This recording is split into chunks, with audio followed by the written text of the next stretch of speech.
سر बिस्मिल्लाहिर्रहमानिर्रहीम, इसको थोड़ा सा ना कुतुब साहब इल्मी तौर के ऊपर बयान करना चाहूँगा। जो चीज़ मेरी बहन सामे खान साहबा ने कही है और मेरे भाई अली जैदी साहब ने कही है।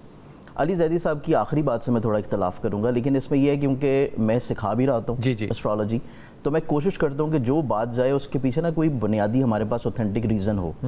विदाउट एनी रीजनिंग जब हम कोई बात करते हैं तो लोग समझते हैं कि शायद कोई एस्ट्रोलॉजर मजूबाना बातें कर रहा है, हवा में बातें कर रहा है, और जैसे कि स्टार्टिंग आपने किया था इल्का हुआ है, जैसे उसको इल्का हो रहा है, कोई इल्हाम हो रहा है, और जो है उसकी ऑथेंटिसिटी नहीं है, रियलिटी नहीं है।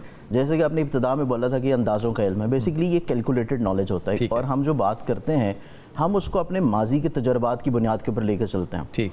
अब अगर जैसे सामिया जी ने बात की थी कि 1 मई है आज और 1 मई के एतबार से चीज़ें बेहतर हो रही हैं, अब इसके पीछे जो रीजनिंग आ जाती है, रीजनिंग ये है कि कल का दिन 2 और 3 तारीख को अकॉर्डिंग टू वैदिक एस्ट्रोलॉजी सन जो है वो अपनी एग्जॉल्टेड पोजीशन के ऊपर आ रहा है। अच्छा। सूरज का ताल्लुक होता है कल और परसों 2 दिन। ठीक। सूरज का ताल्लुक होता है पावर के साथ, रूलिंग के साथ, कमांडिंग के साथ, अथॉरिटेटिव के साथ, इज्जत देने के साथ। और इसके साथ अगर हम लोग देखें तो पाकिस्तान का जो पुराना जायचा है जो 1947 का है, और इंडिया का तो ऑब्वियसली वो एक ही जायचा है। पाकिस्तान का नया जायचा बनता है 1971 के बाद, जब पाकिस्तान का एक नई हिस्सा लैदा हुआ और एक नए जो है मैप के ऊपर के आया। तो हमारे पास जो पाकिस्तान का नया जायचा है उसमें पाकिस्तान का असेंडेंट चेंज हो जाता है। अच्छा। अब पाकिस्तान का और इंडिया का ऑलमोस्ट सेम असेंडेंट बनता है जो कि टॉरस है, और टॉरस असेंडेंट के अकॉर्डिंगली जो इनका थर्ड हाउस है, थर्ड हाउस रूल करता है आपकी नेबरिंग कंट्रीज को। अब नेबरिंग कंट्रीज के हाउस में मार्स जो है वो बहुत ही कमजोर पोजीशन पे मौजूद है। इससे मार्स जो है वो रूल करता है जंगो जदल को, खून खराबे को, खून रेजी को।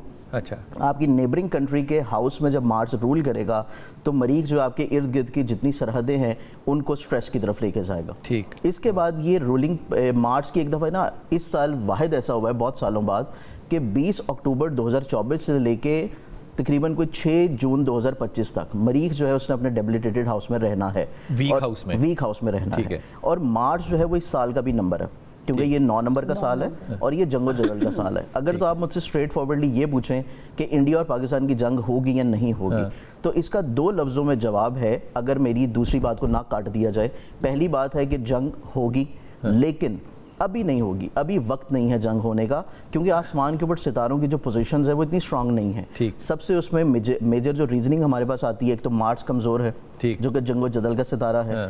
उसके बाद हमारे पास मरकरी जो है उसने तकरीबन कोई 6 या 7 मई तक उसने कमज़ोर पोजीशन पर रहना है, अपने डेबिलिटेटेड हाउस में है। और मरकरी का ताल्लुक है मीडिया के साथ, कम्युनिकेशन के साथ, बातचीत के साथ। तो ये मीडिया पे जंग रहेगी, मीडिया पे जंग रहेगी, और आपसी जो आपके रवाबत हैं उनमें भी कुछ चीज़ें अनक्लियर्ड होंगी, चीज़ों में इबहाम होगा, चीज़ें क्लैरिफिकेशंस की तरफ नहीं जाएंगी। उसके बाद जो सबसे खूबसूरत पोजीशन इस पूरे साल की तब्दील होने जा रही है वो है 14 मई को, जो कि जुपिटर खुशबख्ती का, रूहानियत का, पॉजिटिविटी का, स्पिरिचुअलिटी का प्लानट है, वो अपना हाउस चेंज करके इसी महीने आज यकम हो गई। तो 14 तारीख को जुपिटर जो है वो चेंज कर जाएगा पाकिस्तान और इंडिया के जायचे के 2nd हाउस में, जमनाई में। उससे पाकिस्तान की एक तो इकोनॉमिकल चीज़ें बेहतर होना शुरू होंगी, और दूसरी चीज़ ये जो जंगी माहौल आपको नज़र आ रहा है, चीज़ें इसमें बॉर्डर्स में ज़रूर स्ट्रेस नज़र आएगा, लेकिन किसी भी तौर के ऊपर कुछ जारहाना तौर के ऊपर हमला नहीं होगा, और वो चीज़ें जाके क्लियर होना शुरू हो जाएंगी इंशाल्लाह को 1st वीक ऑफ जून के बाद से। और 1st वीक ऑफ जून के बाद से जब मार्स ने अपनी पोजीशन ख़त्म करनी है, क्योंकि मरीख रूल करता है उस शख्स के जायचे के जहन के साथ जिस शख्स का नाम साइमा साहब ने ले लिया, तो आपने उसको टोका, नहस। तो उस शख्स के जायचे में मरीख रूल करता है उसके जहन को, सोच को, क्योंकि उनका जो जायचा है, उनके जायचे में स्कॉर्पियन जो है उनका असेंडेंट है।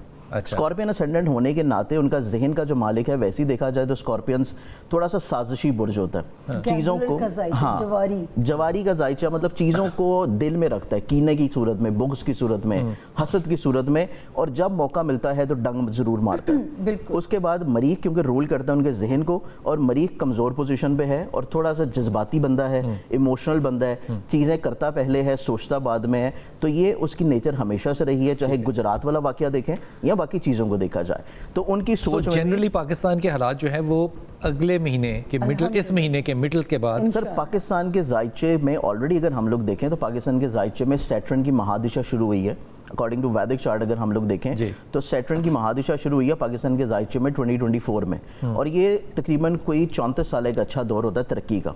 उसकी 34 ग्रेजुअली 34 ईयर्स। अब इसकी जो ग्रेजुअली तौर के ऊपर राइज है ना, ये स्टार्ट हो चुका है 2025 के शुरू से। अब 2025 के शुरू से जो राइज हुआ था, आप देखेंगे यहाँ पे इस्लामाबाद में हमारे पास एक बहुत ग्लोबली तौर के ऊपर एक कन्वेंशन हुआ था जिसमें चाइना और हमसाया ममालिक शामिल हुए थे। तो पाकिस्तान की तरक्की का सफ़र शुरू हो चुका हुआ है। अब उस तरक्की के सफ़र में जो मज़ीद पुश मिलेगा वो जाके मिलेगा जब जुपिटर पाकिस्तान के जायचे के सेकंड हाउस में पैसे के घर में एंटर होगा और वो पूरा 1 साल यहाँ पे रहेगा।